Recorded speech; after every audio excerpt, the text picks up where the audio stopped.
자, 마가복음 지난주에 살펴봤던 내용은요.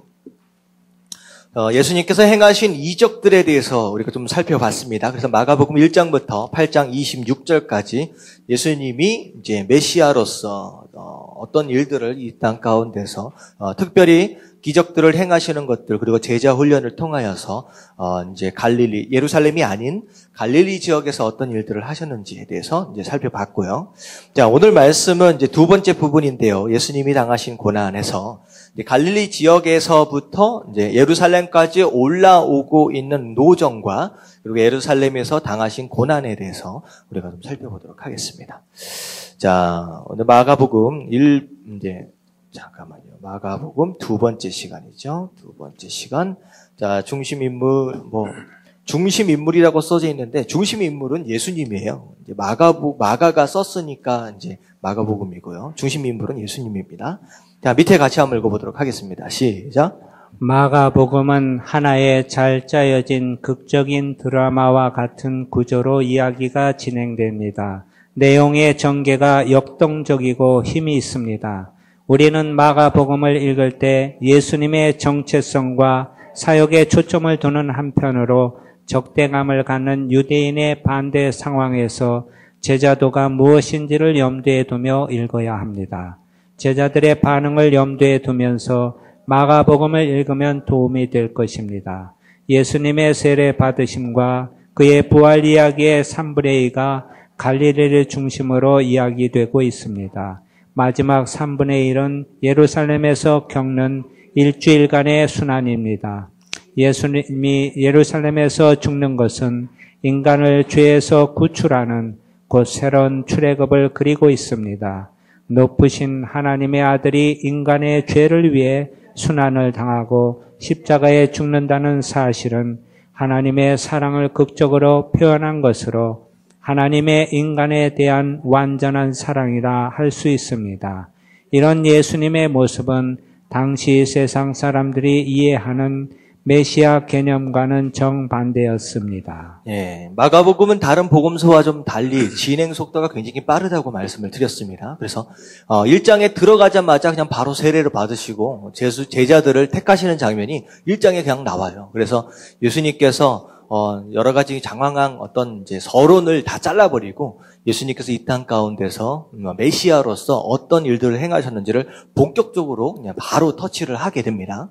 그리고 진행되는 속도도 굉장히 빨라요. 그리고 마치 영화를 보는 것과 같은 그런 전개 방법을 우리가 이제 볼 수가 있어요. 그 다음. 그러니까 마가복음에서 가장 많이 이제 자주 등장하고 있는 그런 이제 어휘가 어떤 단어들가 있냐면 그 사건 이후에 바로 어떤 일이, 그 일 이후에 바로 어떤 일들이. 그래서 사건과 사건 이제 사이를 굉장히 짧게 이어가고 있어요. 그래서 다이나믹하게 그렇게 이제 스토리를 쭉 이어가고 있는 모습을 보게 됩니다. 그리고 마가복음의 이제 앞에 부분은 예수님의 정체성과 예수님이 누구냐라고 하는 거, 그리고 그 분이 메시아이기 때문에 그 메시아를 증명하기 위한 사역들이 본격적으로 막 나오고 있어요. 그와 더불어서 예수님이 제자들을 어떻게 훈련시켰느냐라고 하는 것을 예수님을 공격하고 있는 반대파 사람들과 더불어서 이게 예수님의 제자 훈련의 과정들을 조금 설명하고 있는 내용이 나오죠. 그리고 이제 마가복음에서 굉장히 중요하게 다루고 있는 부분이 예수님의 순환사입니다. 고난 받으시는 부분을 예수님이 예루살렘으로 올라가시는 것까지 포함해가지고 거의 이제 3분의 1 정도를 이제 할애를 해가지고 이제 글로 이제 표현을 해요. 그래서 이제 그게 예수님의 사랑에 대해서, 하나님의 사랑에 대해서 여러 가지 것으로 이제 표현할 수 있지만 십자가 그 사랑만큼 그 사랑에 대한 완성을 더 자세하게 설명할 수 없다라고 하는 것이죠. 그래서 마가복음 마지막 부분에는 이제 그런 이제 순환의 과정들을 굉장히 자세하게 또 설명을 하고 있습니다. 그리고 또 마지막에는요, 극적으로 그냥 끝나요. 뭐가 이렇게 좀 설명이 이제 결론이 설명되어지는 결론이 아니라 예수님 부활 딱 승천하시고 나서 마지막 유언 딱 던지고 나서 마가복음이 딱 끝나버립니다. 그러니까 굉장히 급하게 이제 서술되어졌다라고 하는 느낌과 함께 굉장히 다이나믹하고 마지막 순간에는 어떻게 보면 설명을 다 해놓지 않는 가운데 영화 보고 보면 엔딩 자체가 애매한 엔딩 있잖아요. 그래서 스스로 독자로 하여금 스스로 엔딩에 대해서 이제 묵상하도록 만드는 그런 이제 형태를 가지고 있습니다. 그래서 딱 끝나고 나서 또 좀 더 뭐가 있을 것 같은데라고 하는 기대와 더불어 여운을 남기는 그런 스타일을 이제 마가가 이제 선택을 했다라고 하는 거예요. 자, 마가복음 이제 뒤에 부분을 좀 우리가 좀 살펴볼 텐데요. 한 장 넘어가셔서. 자, 8장 27절부터 16장까지 마지막 장입니다. 마지막 장. 예수님이 당하신 고난에 대해서 설명하고 있는데 그는 왜 죽어야 하는가, 죽으신 이유에 대해서 이제 설명을 하고 있죠. 자, 1번이 예루살렘으로 가는 길 위에서. 자, 갈릴리 지역에서 예루살렘으로 올라가고 있는 노정 가운데 사실은 예수님께서 예루살렘에 처음 올라가시는 게 아니에요. 이제 최소한 지금 이 노정이 세 번째 노정입니다. 예수님의 공생애를 3년 반 정도로 생각하고 있는 이유가 뭐냐면 이제 성경 안에서 예수님이 예루살렘에 올라가신 흔적 자체가 3번이 나와요. 공생애 때. 그렇기 때문에 이제 3년 반으로 치는데 사실 이게 처음 올라가시는 게 아님에도 불구하고 굉장히 비중 있게 마지막 예루살렘으로 올라가는 이 노정을 비중 있게 다루고 있습니다. 자, 밑에 한번 읽어보도록 하겠습니다. 시작. 예수님은 예루살렘의 십자가 죽음을 향해 여행을 하셨습니다. 그리고 여행 중에 예수님은 제자들을 가르치셨습니다. 교실이 아닌 노상길에서 행해진 제자 훈련 학교입니다. 자, 이 노정 가운데서 이제 있어졌던 이야기는 굉장히 중요한 이야기예요. 왜 그러냐면 지금 예수님 뭐하러 올라가세요?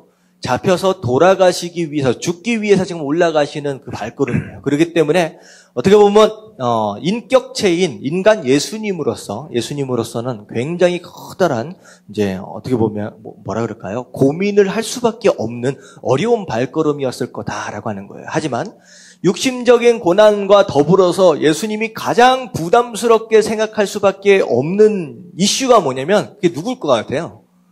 사실 제자들이에요. 이 마지막 걸음을 딱 올라가고 나서 딱 죽으시면 어떻게 됩니까?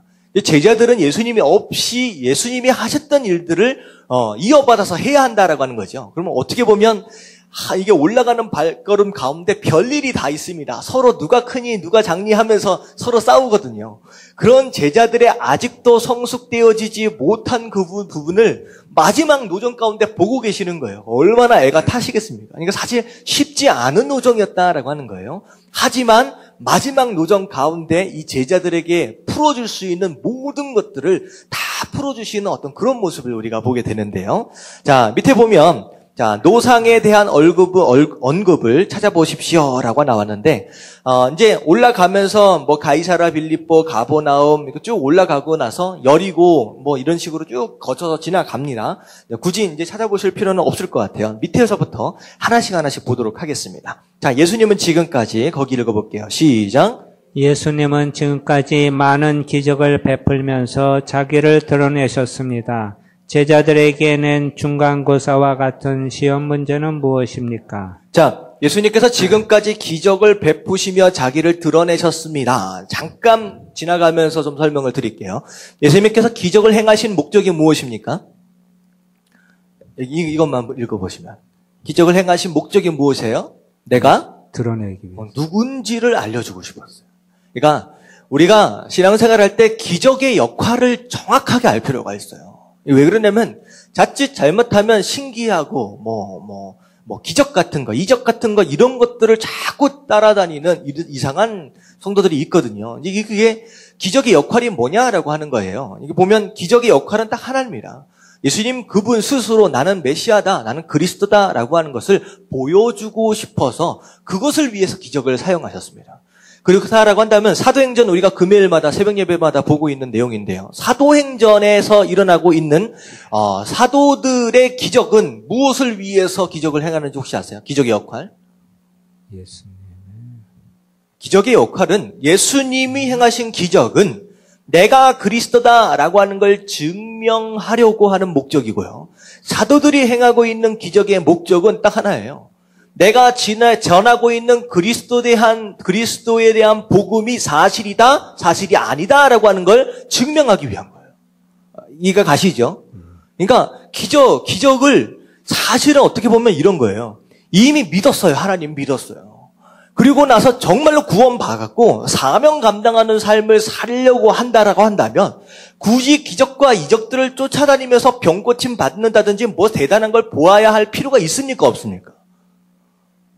왜 대답을 안 하세요?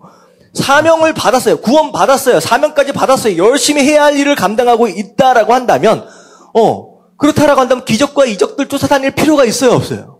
없어요. 복음이 복음인지를 증명하기 위해 필요한 거예요. 이 기적과 이적들이요. 근데 이상하게 신앙생활 오래 하고 사명 감당해야 되는 30년, 40년 된 사람들이 자꾸 이상한 데 쫓아다니고 있다는, 이거 잘못된 것이다 라고 하는 거예요. 물론 우리 삶 가운데 건강이 필요합니다. 물질적인 부유함도 필요해요. 어떤 그런 응답도 때로는 필요하지만 그거 자체가 목적이 되어서는 안 된다라고 하는 거.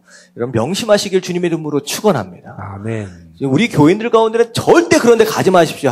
아시죠? 아멘. 네, 그리고 그런 모임이 있다라고 한다면 저한테 물어보고 가세요. 잘짓 잘못하면 요즘에 얼마나 이단들이 많은지 아차하는 순간에 빠져버립니다. 여러분들 나는 영분별 잘해가지고 나는 멀쩡합니다. 나는 상관없습니다. 제가 믿은 지 20년인데요. 여러분들 그거 교만한 마음이에요. 거기 이단에 빠진 사람들이요, 우리보다 어떻게 보면 훨씬 더 오래 믿은 사람들이 거기가 앉아 있습니다. 무식한 사람들이 아니에요. 거기서 공부 많이 한 사람, 대학원 박사학위들 가지는 사람 거기 다 가 있어요. 여러분 그게 굉장히 영적인 거라서 아차하는 순간에 확 사로잡혀요. 그러니까 잘못된 곳에 빠지지 않으시길 주님의 이름으로 축원합니다. 아멘. 아멘. 그래서 기적과 이적을 쫓아다니면 안 되고 뭘 쫓아다녀라? 말씀을 쫓아다녀요. 말씀 안에 생명이 있습니다. 말씀 안에 회복이 있어요. 그래서 말씀을 따라다녀야 된다라고 하는 거. 자, 그래서 제자들에게 낸 중간고사와 같은 시험 문제는 무엇입니까? 라고 나와 있는데 어떤 사건이 있을 것 같아요? 마가복음 8장 27절부터 30절까지 말씀 한번 같이 읽어보도록 하겠습니다. 자, 27절 찾으셨죠? 다 같이 시작. 예수와 제자들이 빌립보 가이사랴 여러 마을로 나가실새 길에서 제자들에게 물어 이르시되 사람들이 나를 누구라고 하느냐? 제자들이 여짜와 이르되 세례 요한이라 하고 더러는 엘리야 더러는 선지자 중에 하나라 하나이다. 또 물으시되 너희는 나를 누구라 하느냐?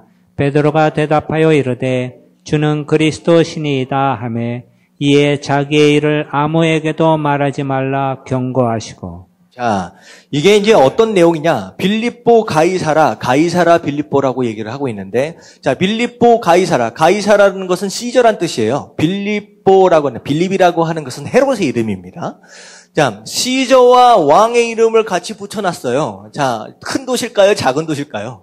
아주 큰 도시입니다. 큰 도시에 촌 사람들 몇 명입니까? 13명이 지금 올라간 거예요. 자, 예수님 이때 당시 나이 33살입니다. 자, 그리고 예수님의 제자들의 나이는 많이 잡아도 20대 후반, 심지어는 10대도 있어요. 자, 오늘날로 생각한다면 10대 후반 사람들과 20대 조금하고 33살짜리 청년들끼리 모여가지고 촌 사람들이죠. 도시에 딱 올라갔을 때 그들의 모습이 어떠했겠느냐는 거예요.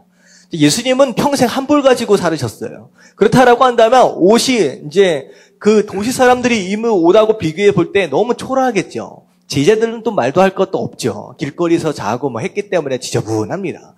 얼마나 비교가 되겠습니까? 그리고 나서 이 제자들이 저 지어진 성전이나 건물들을 보면서 와 멋있죠 예수님, 와 이게 어딘지 아세요? 하면서 그런 얘기들이 오고 가고 있는 시점이에요. 굉장히 비교되어지는 상황입니다. 예수님의 모습 자체가.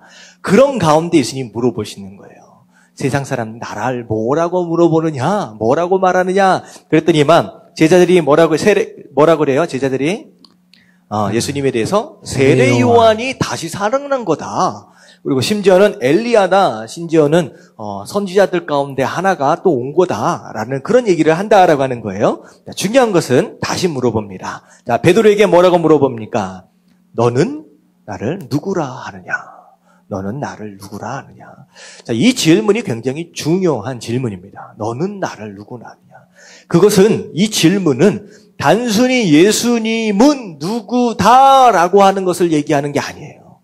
예수 그리스도가 누구냐라고 하는 어떤 정의를 말하고 하는 게 아니라 너와 내가 무슨 상관이 있느냐라고 하는 대답이에요. 질문이에요. 무슨 상관이 있느냐라고 하는. 그래서 결국은 베드로가 아주 명답을 해내죠. 뭐라고 얘기합니까? 주는 그리스도시니라. 여기서 다른 성경에 보면 주는 그리스도시요 살아계신 하나님의 아들입니다 라고 얘기했는데, 자, 여기에서 지금 중요한 포인트는 거기 잡은 거예요. 주는 그리스도시다. 자, 그리스도가 무슨 뜻입니까? 자, 그리스도 기름 부음을 받은 자. 자, 누굽니까? 원래 구약시대 때 기름 부음을 받는 세 사람, 왕, 제사장, 선지자. 이 세 사람이 기름 부음을 받아요. 다시 말하면 예수 그리스도가 나의 누구다?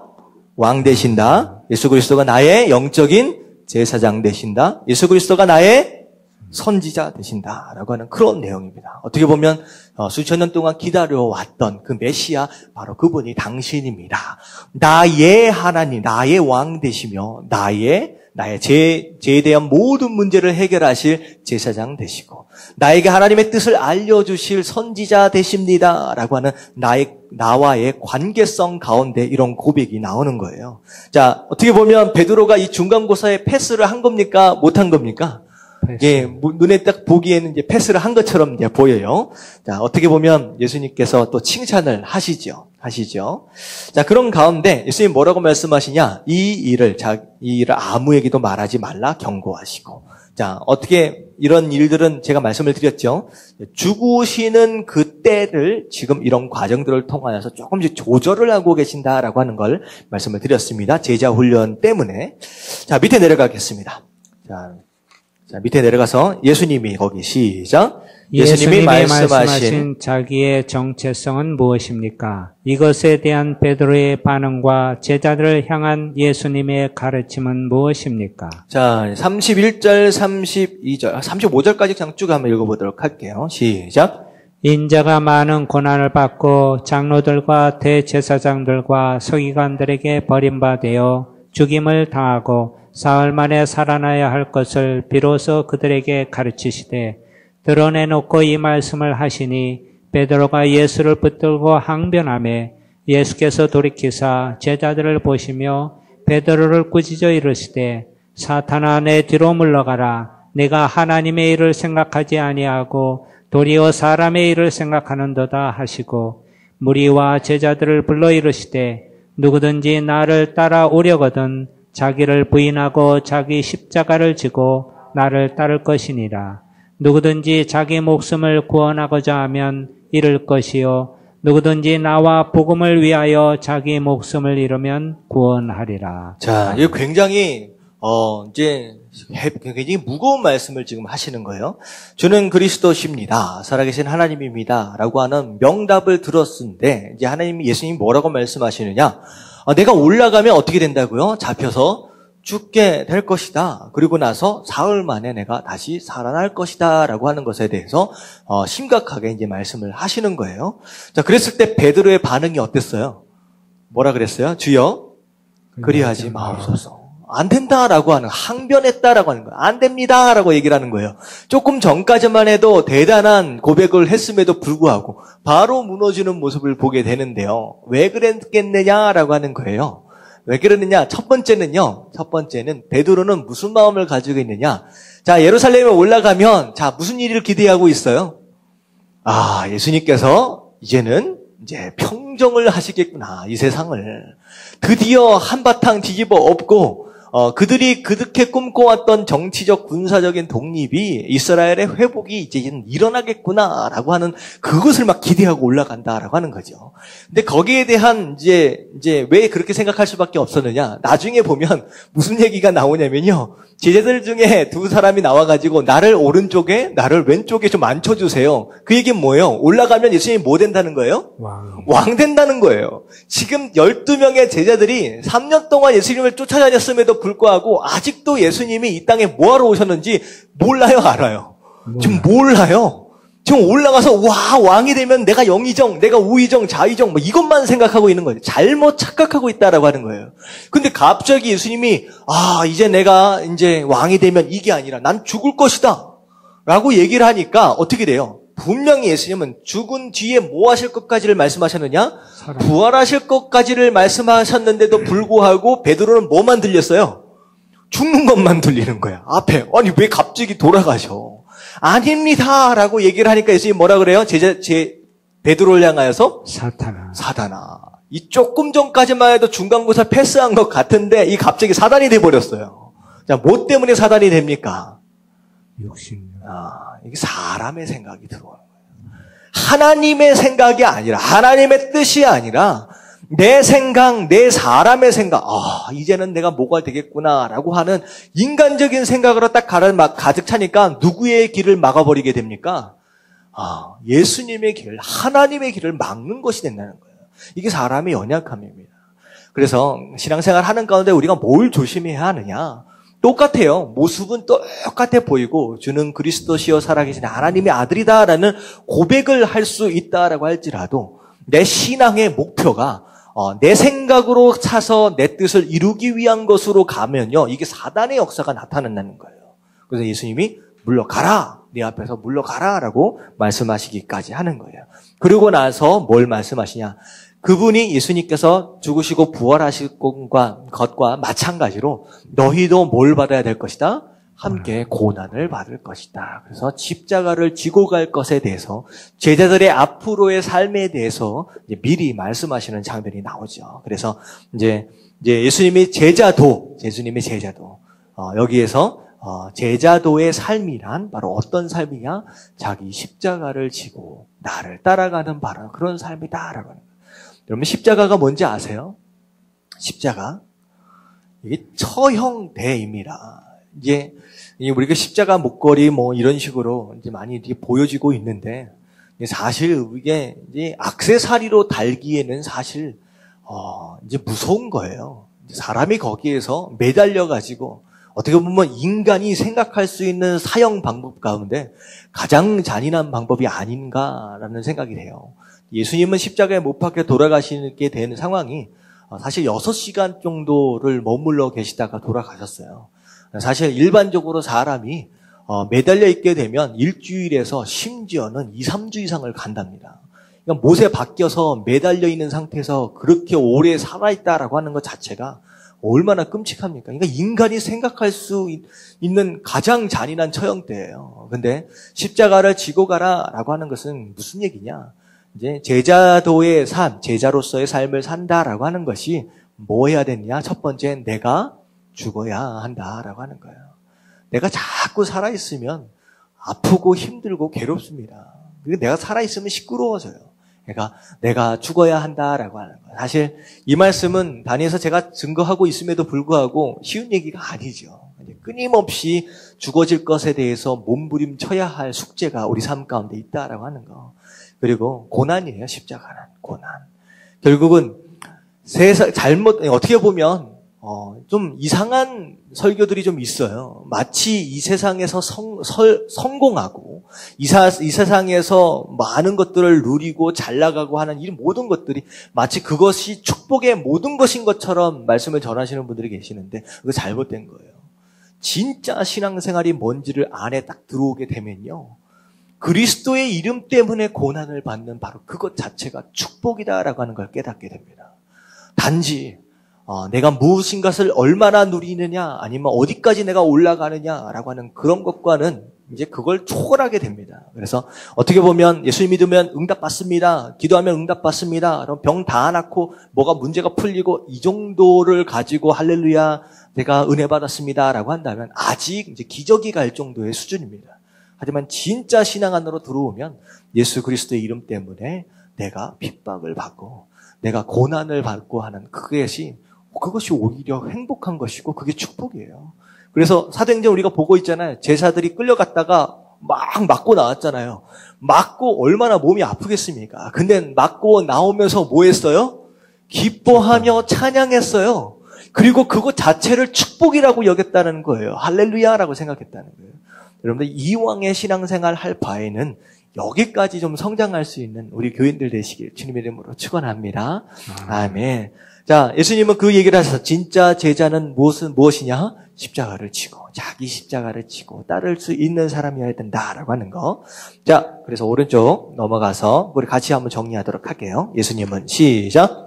예수님은 제자들과 같이 동공농락하면서 자신이 누구인가를 알리는 데 관심을 가졌습니다. 그러나 제자들은 쉽게 알아듣지 못했습니다. 다른 사람들과 달리 예수님을 바르게 신앙한다고 고백한 베드로조차도 막상 예수님의 죽음에 대해서는 잘 깨닫지 못했습니다. 이렇게 보면 우리가 예수님을 이해한다는 것은 결코 쉬운 일이 아님을 알 수 있습니다.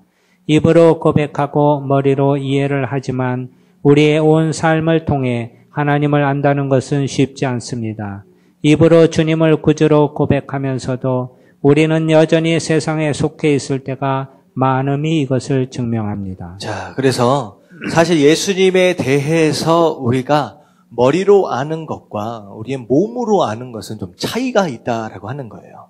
머리로 아는 것은 말씀을 통하여 또 공부를 통하여 알죠. 하지만 몸으로 안다라고 하는 것은 믿고 있다, 안다라고 하는 것에 대한 모습이 삶으로 나타나야 한다라고 하는 거. 근데 아직까지 제자들은 이제 그런 단계까지 올라가지 못해요. 심지어 예수님께서 부활하시고 이제 부활하셨을 때도 모르잖아요. 그리고 승천하실 때까지 몰라요. 근데 제자들이 딱 이 예수님의 이 모든 것들에 대해서 깨닫게 되는 딱 순간이 있어요. 언제요? 사도행전에 성령을 딱 받는 순간 깨달으십니다. 그래서 제자들, 특히나 베드로가 이제 말씀을 전하고 복음 전하는 그런 설교 내용을 딱 들어보면 예수님에 대해서 굉장히 깊게 알고 있습니다. 누가 그렇게 가르쳐 줬을까 싶을 정도로. 사실 베드로는 어디 출신입니까? 갈릴리 어부 출신이에요. 못 배운 사람입니다.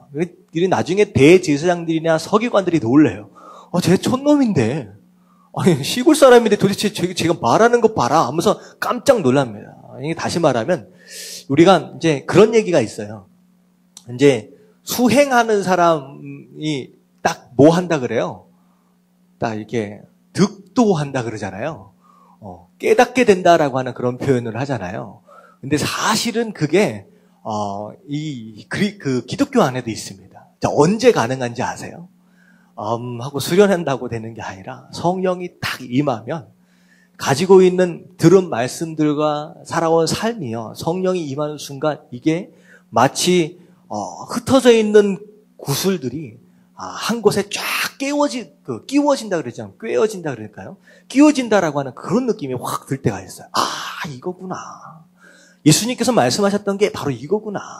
내가 그때 그 삶에 하나님께서 그렇게 나한테 역사하셨던 이유가 그거구나라고 하는 깨닫는 순간이 딱 옵니다.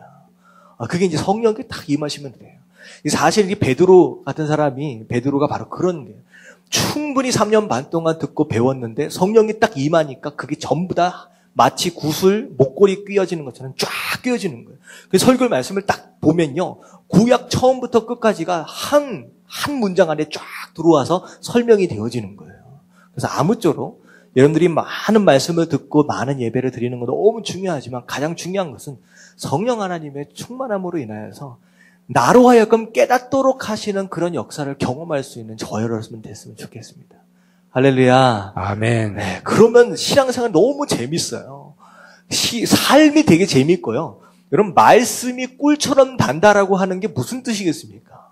읽어도 이해가 안 가면 이게 달 수가 없습니다. 근데 이걸 읽는 순간 막 내 삶에 적용이 되고 막 이쪽 저쪽 꿰어져서 막 깨달음이 오면요. 이게 그렇게 단 말씀이 되는 거예요. 여러분들 그것을 체험하는 것이 진짜 재미예요. 여러분들 신앙생활, 이 땅에서 신앙생활 하면서 말씀의 깨달음과 우리 삶을 통하여 역사하신 하나님의 섭리의 깨달음을 경험을 못하고 끝난다라고 한다면 얼마나 답답하겠습니까?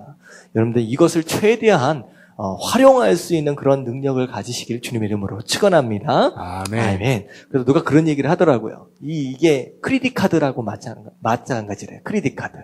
제한이 없는 크레딧 카드. 사용할 줄만 알면요. 엄청난 능력이 여기서 나온다라고 하는 거. 자, 그 다음에 밑에 내려가겠습니다. 예수님의 죽음 이야기를 듣고서도 제자들은 어디에 관심이 있었습니까? 예수님이 이 세상에 오신 목적은 무엇입니까? 자, 마가복음 10장입니다. 10장 35절. 자, 예수님이 죽을 것이다. 그리고 자기 십자가를 지고 가야 할 것이다. 라고 하는 것까지를 말씀을 하셨음에도 불구하고, 자, 뭐라고 얘기를 하는지 한번 보세요. 자, 35절 시작. 세베대의 아들 야고보와 요한이 주께 나와 여짜오되 선생님이여 무엇이든지 우리가 구하는 바를 우리에게 하여 주시기를 원함나이다. 자, 간단히 얘기하면 예수님 소원 하나가 있는데 소원 하나만 들어주세요. 이 얘기예요. 그랬더니 예수님이 뭘 들어주길 원하느냐라고 얘기를 했더니 38절 다 같이 시작. 37절 시작. 여짜오되 주의 영광 중에 우리를 하나는 주의 우편에 하나는 좌편에 앉게 하여 주옵소서. 자, 무슨 얘기예요? 올라가면 예수님 왕 된다는 거예요. 그러면 좌의정 우의정 좀 시켜주세요. 그래도 가까이 좀 따라다녔지 않습니까? 이게 재밌는 기대를 하고 있는 겁니다. 그랬더니 예수님 뭐라고 말씀하시냐? 좌우에 앉겠다라고 하는 그것 자체가 어떻게 보면 정확하게 너희들이 구하는 것이 뭔지를 잘 모르고 있는 것이다 라고 얘기를 하는 거예요. 그러니까 이들이 생각하고 있는 좌우에 앉는다라고 하는 건 어떤 자리에 앉고 싶다는 거예요?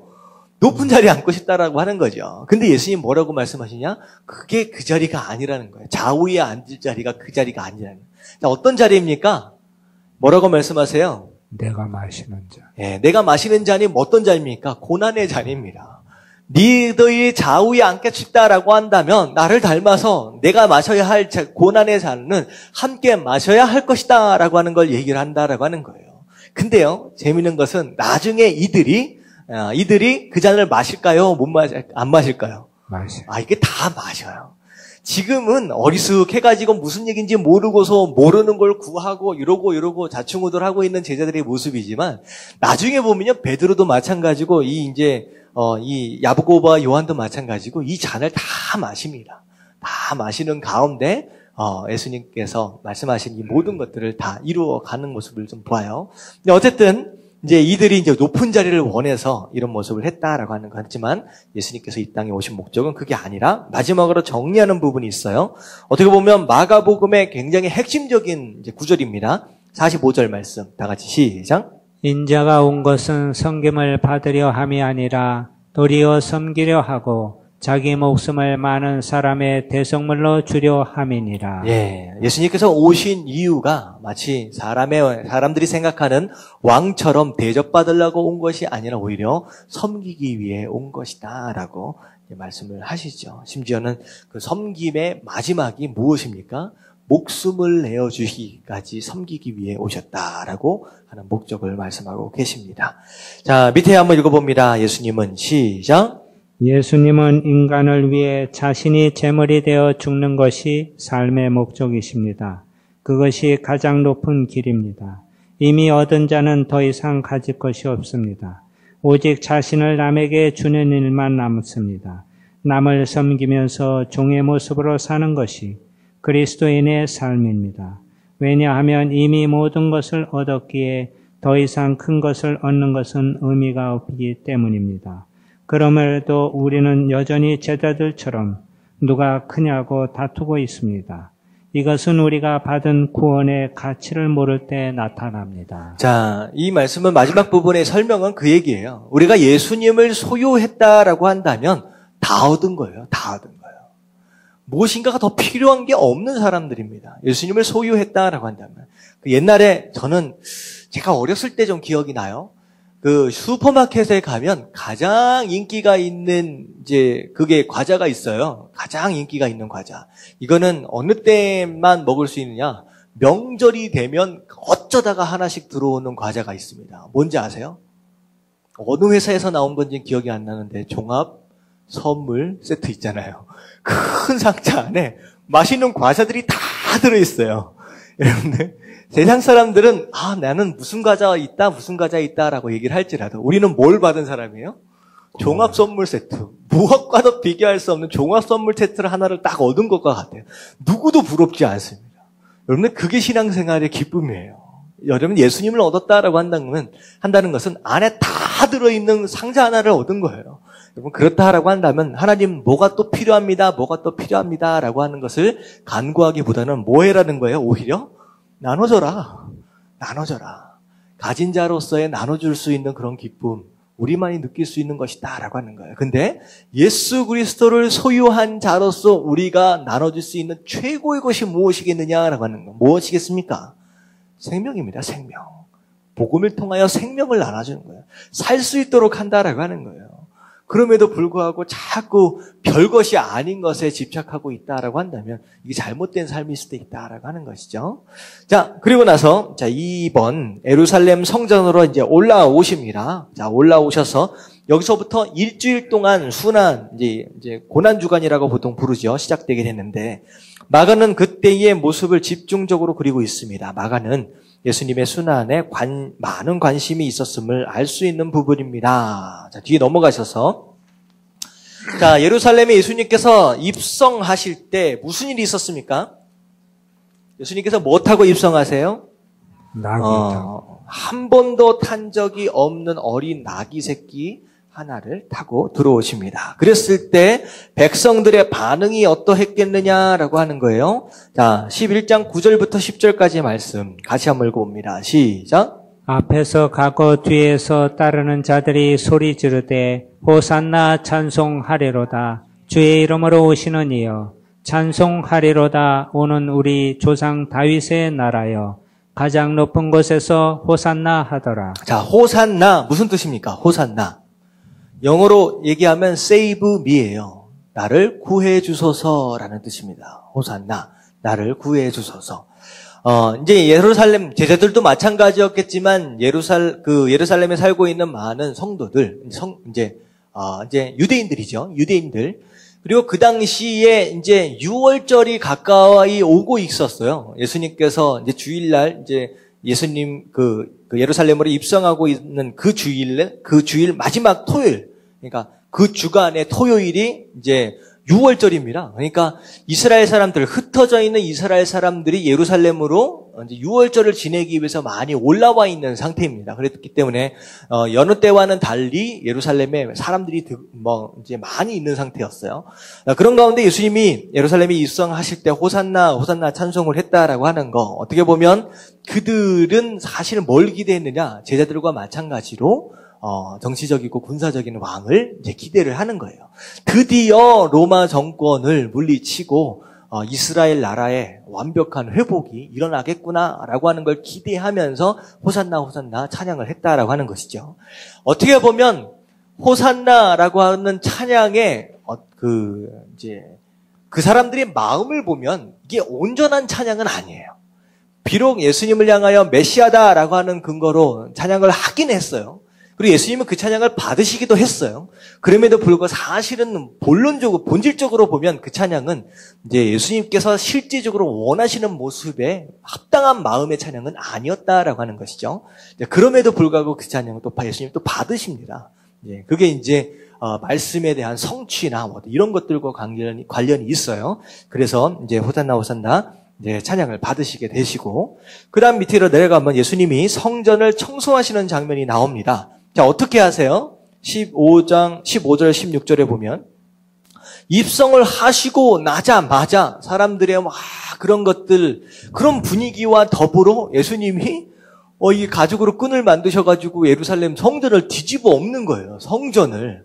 원래는 어디를 가서 뒤집어 엎어야 돼요? 어디 가서 뒤집어 엎어야 돼요? 로마. 사실 로마 총독이 있는 데를 가서 뒤집어 엎어야지. 이게 갑자기 충격이 되는 거예요. 분명히 이 예수님이 로마 정권을 뒤집어 엎어야 되는데 그걸 기대하고서 호산나 호산나인데 불과 몇 시간 있다가 예수님은 어디를 가시느냐? 성전을 가시더니 유대인들이 예배드리는 장소를 가더니 거기를 뒤집어 엎는 거예요. 그러니까 이스라엘 백성들이 충격을 받습니다. 아니 엎을 때가 따로 있지 왜 여길 와서 엎으시는 여기서 그들의 기대와는 약간씩 어긋나져가는 모습들을 우리가 보게 되는 거예요. 왜 성전을 엎으시나? 거기에서 이제 무슨 일이 벌어집니까? 사실은 성전 뜰까지 이제 그들이 장사치들이 다 들어왔어요. 이제 예루살렘 성 예배드리는 장소 안에까지 들어왔습니다. 그러니까 이방인의 뜰까지가 장사치들이 다 들어와서 판을 벌린 거예요. 그래서 그걸 전부 다 내쫓으시는 장면이 나오는 거예요. 자, 그 사건을 통하여서 무엇을 결심하게 되느냐? 사실은 대제사장들과 서기관들과 바리새인들, 유대인 지도자, 기득권자들이 뭘 생각했느냐? 저 예수라고 하는 사람 반 좀 죽였으면 좋겠는데, 자, 뭐 때문에 죽였으면 좋겠느냐? 자, 하나예요. 자꾸 자기들의 권위를 깎아먹고 있어요, 자꾸. 기적과 이적들을 막 행하고 다니면서 자기들의 권위, 율법이라고 하는 것과 더불어 그들이 세워놓은 이상한 율법들 있잖아요. 그런 것들로 통해서 자기들이 나름대로 쌓아놓은 이 권위를 자꾸 예수님이 자꾸 깎아먹고 있기 때문에, 좀, 어떻게 해서든 해결했으면 좋겠는데, 라고 하는 가운데 죽일 방도를 찾고 있는 상황 가운데 결정적인 순간에 바로 이 사건이 예수님을 반드시 죽이자라고 결정을 내리게 됩니다. 왜냐하면 바로 이 사건을 통하여서 그들이 뭐의 치명상을 입게 되느냐? 경제적인 부분에 치명상을 입게 되는 거예요. 왜 그러냐면 거기서 장사치들로부터 굉장히 많은 이득을 뒤에서 많이 얻어먹었거든요. 자리세로 많이 받아 먹은 거예요. 그래서 그들이 지금 누리고 있는 부요함이 전부 다 교회 안에서, 성전 안에서 행하고 있는 그 장사로 통하여서 그걸 얻어먹고 있었다는 거죠. 근데 그것을 이제 엎으니까, 이게 이제는 안 되겠다는 거예요. 도저히 살려놓을 수 없는 상황이 되어버릴 겁니다. 자, 밑으로 내려갈게요. 날개를 타고 시작. 나귀를 타고 예루살렘에 입성하신 예수님은 보통 왕과는 다른 모습입니다. 인류를 구원하는 의미인 오산나의 환호를 받으면서 입성하지만 그것은 힘과 폭력이 아닌 죽음을 통해서입니다. 사람들은 그런 예수님의 모습을 잊지 못했습니다. 예수님은 저주받은 무화과 나무와 같은 예루살렘 성이 이제 저주를 받아 무너지게 될 것을 성전 청결 사건을 통해 드러내고 계십니다. 네, 결국은 그 유대인들, 이스라엘이 무너지는 이유가 뭐냐면 예배가 무너져 있는 상태예요. 예배가. 성전 청소를 하신 이유가 바로 그겁니다. 예배가 무너졌다라고 한다면 그 어떤 것도 기대하기 쉽지 않다라고 하는 거예요.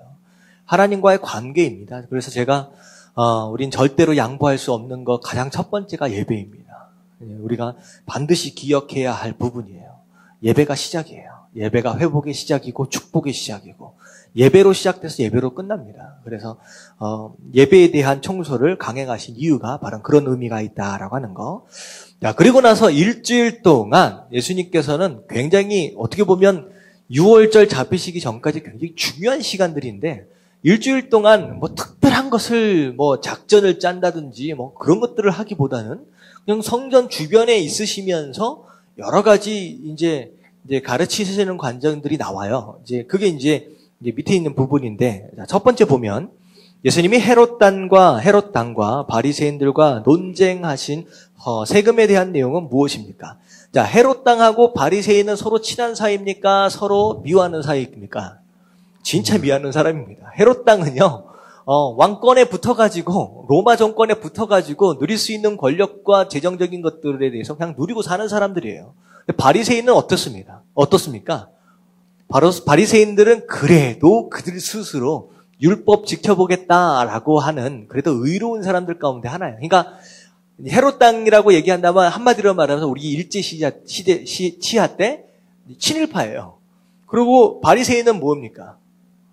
이게 독립군이라고 하기는 애매해요. 이게 열심당이 독립군이거든요. 실제로 칼 들고 다니면서 실제로 암살하고 하는 열심당이 있었어요. 근데 바리새인은 열심당처럼 독립군은 아니면서 약간 이제 의로운 방법으로 자기 자주성에 대해서 증거하고 있는, 우리나라 얘기하면 약간 김구 선생님, 정약우 선생님 뭐 이런 식으로 좀 생각을 하시면 될 것 같아요. 나서서 막 폭력적으로 하기보다는 잔잔하게 어떤 그런 모습들. 근데 이 두 사람이 하나가 됐어요. 뭘 하기 위해서? 예수님을 죽이기 위해서. 그래서 마가복음 12장 13절부터 17절까지는 무슨 내용이 나오느냐? 자, 세금을 바쳐야 합니까? 세금을 바치면 안 됩니까? 이 얘기를 한 거예요. 자, 이건 함정입니다. 자, 세금을 바쳐야 된다라고 얘기하면, 자, 누구로부터 따돌림을 받아요? 바리새인들과 더불어, 어떻게 해서든 독립했으면 좋겠다라고 생각하고 있는 유대인들로부터 따돌림을 받는 거예요. 어떻게 선지자라고 하는 사람이 어떻게 이런 불합리한 이런 것에 순종하기를 강요하느냐. 이게 말도 안 되는 거예요. 하지만 또 세금을 내면 안 된다라고 한다면 자 어떻게 됩니까? 이거는 역적이에요, 역적. 세금 내지 말라니까. 이 헤롯 땅이 옆에 있잖아요. 그 두 당이 와가지고 어떤 선택을 내리느냐에 따라서 그냥 잡아가려고 애를 쓰는 거예요. 자, 그런 상황 가운데 예수님 뭐라고 말씀하세요? 유명한 말? 가이사의 거는 가이사의 것. 하나님의 것은 하나님. 딱 보니까 누구 얼굴이 있어요? 시저 얼굴이 있는 거예요. 그러니까 하나님이 받으실 것과 하나님 받지 못하실 것이 구별되어 있다라는 거예요. 그래서 아니 바칠 건 바쳐라. 그리고 뭐예요? 또 하나님께 드려야 할 것은 또 드려라라고 하는 거예요. 이 말로 보면 바치라는 거예요, 바치지 말라는 거예요. 이거 되게 애매한 상황이 딱 돼버린 거예요. 그래서 어떤 누구도 이제 시비를 걸 수 없는 상황으로서 그 질문을 이제 피해 가십니다. 물론 이 영적인 여러 가지 의미가 있어요. 우리가 이제 육신적으로 이제 현실적으로 얘기하면 우리가 세금 내야 돼요, 내면 안 돼요. 잘 내야 됩니다. 잘 내야 돼요. 그리고 하나님 앞에 드릴 것에 대한 예물도 우리가 잘 구별해야 된다라고 하는 거예요. 어떻게 보면 영적인 것도 마찬가지예요. 세상에 드릴 것, 세상에 낼 것, 바쳐야 될 게 있어요. 근데 어느 순간 하나님께서 기대하고 계시는 예물이 있다는 거예요. 하나님께서 기대하고 계시는 예물.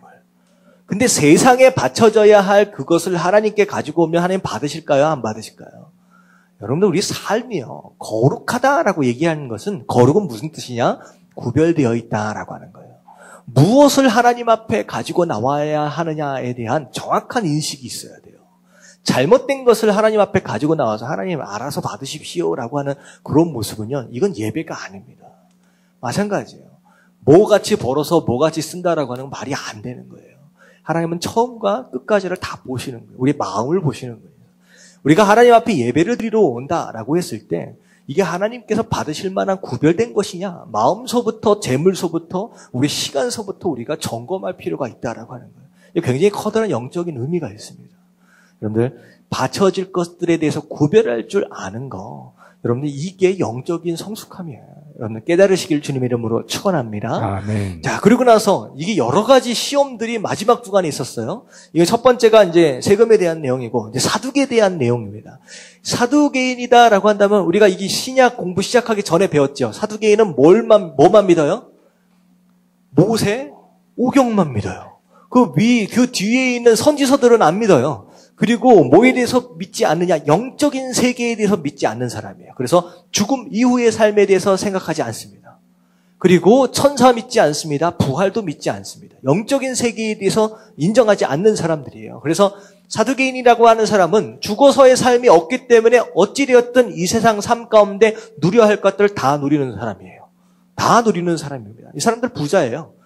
로마 치하에 있지만 굳이 뭘 어떻게 하려고 생각하지 않고 적당히 타협하는 가운데 적당한 재정과 적당한 자유, 이런 것들을 다 누리고 사는 사람들입니다.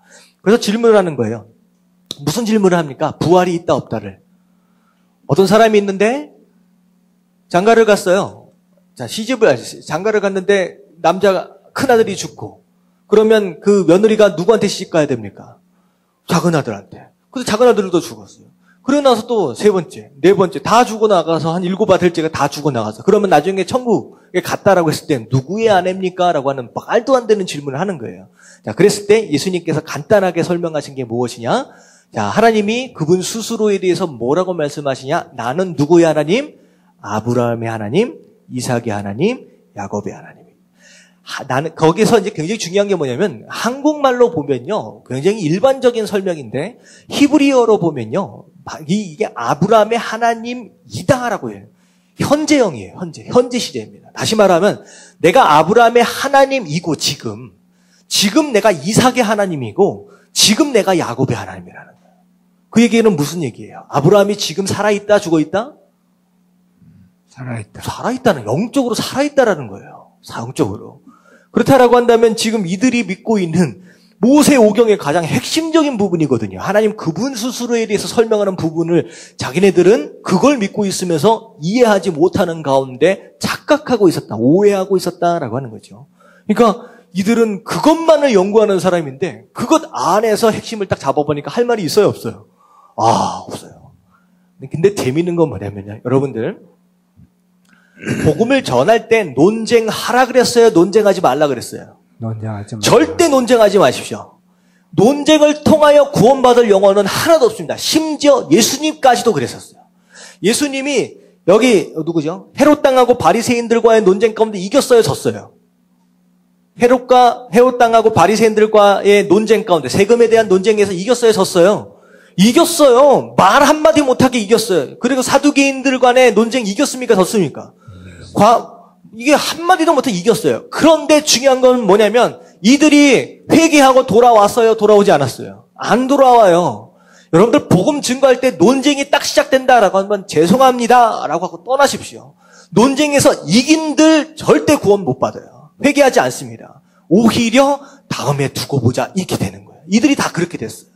안 되겠다. 그들의 지혜로 이길 수 없구나라고 하는 것으로 더 죽이려고만 했다라고 하는 거예요. 그래서 복음을 증거할 때는 반드시 논쟁하지 마시오. 조금 붙어가서 이상한 얘기를 한다 그러면 제가 잘 모르겠습니다. 근데요, 교회 한번 꼭 오세요. 우리 목사님한테 한번 물어보세요. 제가 할 말이 있을지 없을지 모르겠습니다. 근데 저 목사님한테 먼저 물어보세요 하면서 던지십시오. 예배 가운데로 초청을 해야 돼요. 이론적인 것과 이성적인 것들로 구원받는 게 아니에요. 예배를 통하여 복음은 하나님이 만지셔야 돼요. 만지셔야 돼요. 그래야 구원받고 그래야 회개가 된다라고 하는 거. 예수님도 안 되는 걸 우리가 하려고 하면요, 절대 안 됩니다. 자, 그 다음에 예수님이 지적한 서기관들이 저지른 지도자로서의 잘못은 무엇입니까? 자, 서기관들 옷자락 너무 길게, 옷자락이 소매가 길다라고 하는 것은 일하기 싫다. 일을 하는 사람은 성경 안에서 일을 하겠다라고 하는 사람의 첫 번째 행동은 무엇서부터 시작되느냐? 허리띠를 묶는다서부터 시작돼요. 신발을 신는다서부터 시작돼요. 자, 허리띠를 묶는 이유가 무엇이냐? 이스라엘 백성들의 옷은요, 어떻게 보면 이렇게 팔이 이렇게 있고 그런 게 아니라 그냥 구멍 하나 뚫려가지고 위에서부터 뒤집어 쓰는 거예요. 어떻게 보면 이불 같은 겁니다. 그래서 일반적으로 갈 때는 허리띠를 안 매면요, 헐렁헐렁 이게 그렇게 돼요. 일을 못 해요. 일을 하겠다라고 한다면 이렇게 줄렁줄렁 매달고 있는 것을 타이트하게 조여야 되거든요. 그러니까 이들은 손가락 까딱 안 하면서 자기가 스스로 거룩한 척하고 있는 외식하는 모습들, 이거 아니다. 그런 거 본받지 말라라고 심지어는 말씀하시기까지 합니다. 자, 그리고 마지막을 의미하는 무화과 나무의 비유에서 배울 수 있는 교훈은 무엇입니까? 자, 무화과 나무, 볼게요. 13장 28절. 자, 지금 사실 우리가 복음서를 좀 살펴보는 가운데 내용이 상당히 많은 겁니다. 이게 사실 하나하나 설교 하나씩을 해야 되는데 지금 한 1분, 2분 설명하고 지나가거든요. 그러니까 자세히 좀 모르겠다라고 해서도 이제 대략적인 것들을 조금 이런 내용이 있구나라고 하는 걸 알고 지나가는 거니까 이해가 좀 안 가셔도 좀 염려하지 마십시오. 좀 얼굴들이 다 어두운 것 같아요. 자, 28절 나와 있죠. 31절까지 다 같이 시작. 무화과 나무의 비유를 배워라. 그 가지가 연하여 지고 잎사귀를 내면 여름이 가까운 줄 아나니 이와 같이 너희가 이런 일이 일어나는 것을 보거든 인자가 가까이 곧 문 앞에 이른 줄 알라. 내가 진실로 너에게 말하노니 이 세대가 지나기 전에 이 일이 다 일어나리라. 천지는 없어지겠으나 내 말은 없어지지 아니하리라. 자, 28절서부터 31절까지의 내용은 굉장히 의미심장한 내용입니다. 예수님께서 언제 오실 것이냐라고 하는 것에 대한 내용이에요. 자, 여기서 얘기하고 있는 무화과 나무는 무엇을 의미하냐? 예루살렘을 의미합니다. 예루살렘을. 자, 예루살렘에 뭐가 돼요? 가지가 연하여지고 잎사귀가 나고 꽃이 필 때가 열매가 맺을 때가 다가온다는 거예요. 그 무화과 나무의 이렇게 모습을 보면, 다시 말하면 예루살렘에 온전한 회복이 있어질 때쯤 되면 어떻게 된다는 거예요? 누가 오신다? 예수님께서 오신다는 거예요. 그게 마지막 때다라고 하는 거예요. 그래서 사실 이스라엘 나라가 사실 불과 한 5, 60년만 해도 이스라엘 나라가 없었어요. 근데 갑자기 뭐 한 2000년 동안 나라가 없던 나라가 갑자기 독립을 하면서 나라가 세워지기도 하고, 그리고 이스라엘이요, 이게 되게 굉장한 나라입니다. 이게 아무도 못 건드려요. 그러니까 하여튼간 이스라엘 나라는 굉장히 조그만 나라예요. 오늘날 우리나라로 보면 강원도보다 조금 더 클까? 강원도 한 2배 정도, 많이 잡아도 그 정도입니다. 근데 이게 미국이든 누구든 아무도 못 건드립니다. 근데 세계 각국에 엄청난 영향력을 미치는 그런 나라예요. 그리고 한 대 때리면 이스라엘 나라는 어떻게 해요? 와서 한 10대를 때려버려요. 그러니까 건드리기가 쉽지가 않아요. 그리고 나중에 제가 이 출애굽기에서 좀 얘기를 하겠지만, 이스라엘 백성들이 큰 맘 먹고서 심지어 시나이 반도까지를 전부 다 점령해서 들어갑니다. 자기네 나가라, 자기가 먹으려고. 왜 그러냐면 시내 반도 그 자체가 우리가 이제 얼마 전까지만 알았지만 거기가 이스라엘 백성들이 출애굽해서 이제 출애굽의 과정이 시나이 반도 안에서 있었다라고 우리가 믿었잖아요. 근데 이스라엘 사람들이 그걸 알고 이건 성지다라고 생각하는 가운데 그걸 갖다가 먹으려고 점령해서 내려왔어요. 근데 찾았는데 시나이 반도 어디에서도 출애굽 사건에 대한 흔적을 찾지 못했습니다. 왜 그러면 나중에 제가 출애굽기에서 우리가 전통적으로 알고 있는 출애굽 루트와 실제적으로 나타나고 있는 이제 최근은 아닐 거예요. 최근에 발견되어 있는 이제 새로운 루트가 좀 발견이 됐거든요. 그러니까 시나이 반도 그 자체가 원래는 애굽 원래 땅이었어요. 그러니까 시나이 반도 안에서 이제 뱅글뱅글 돌다가 들어갔다라고 한다면 출애굽을 한 게 아니죠. 근데 원래 시나이 반도 자체가 그때 출애굽 당시에 애굽 땅이었습니다. 그렇기 때문에 거기에서는 이제 출애굽 이제 흔적이 거의 없이 어디로 들어와야 있느냐? 이제 홍해가 이쪽 홍해가 아니라 반대쪽 홍해예요. 반대쪽 홍해를 건너서 미디안 광야로 들어가면 거기에서부터 이제 보여지기입니다. 이제 이스라엘 백성들이 시내산과 거기 다 시내산이랑 다 있어요. 거기서 이제 이스라엘 백성들이 머물면서 텐트 치고 있었던 장면, 그 장소까지도 아직까지 다 남아 있습니다. 나중에 제가 출애굽기 주일날 저희가 설명을 할 때 출애굽기 그 설명에 따라서 제가 사진들을 다 보여드릴게요. 그러니까 이스라엘 나라가 그런 나라예요. 근데 없었던 나라가 새로 생기고 이 조그만 나라가 강력한 영향력을 행사하면서 이스라엘의 회복이 눈에 앞에 가까이 오고 있어요. 그렇다라고 한다면 이것을 보면 뭘 깨달아야 되느냐? 마지막 때가 가까이 왔구나라고 하는 걸 알아라라고 하는 거예요. 그래서 우리가 말세지말이라고 하는 이 시대를 살면서 우리가 나중에 어떻게 보면 내일 예수님이 오실 수 있다라고 하는 그런 마음의 준비와 더불어 100년을 계획할 줄 알아야 되는 게 성도의 모습이다라고 하는 거. 사실 이 말씀 통하여서 사실 제자들 베드로나 사도 바울 같은 경우에 본인들이 살아있을 때 예수님께서 오실 거라고 생각을 했어요. 하지만 아직 안 오셨거든요. 하지만 그런 거예요. 그들이 당장 내일이라도 올 수 있다라고 하는 그런 사무함과 그런 갈급한 마음으로 살았지만 어떻게 살았어요? 10년, 20년, 100년을 계획하며 준비하며 살았다라고 하는 거. 우리가 그게 이제 사실 성도의 모습입니다. 그래서 집 팔고 밥 팔고 산에 올라가면 돼요? 안 돼요? 안 돼요. 그거 이단입니다. 언제 온다? 이거 다 이단이에요. 어떻게 해야 되느냐? 마지막 순간까지 우리는 누가 얘기대로 사과나무 하는 그루 심는다 그러잖아요. 그게 뭐냐면 우리의 자녀들에게 투자하는 거예요.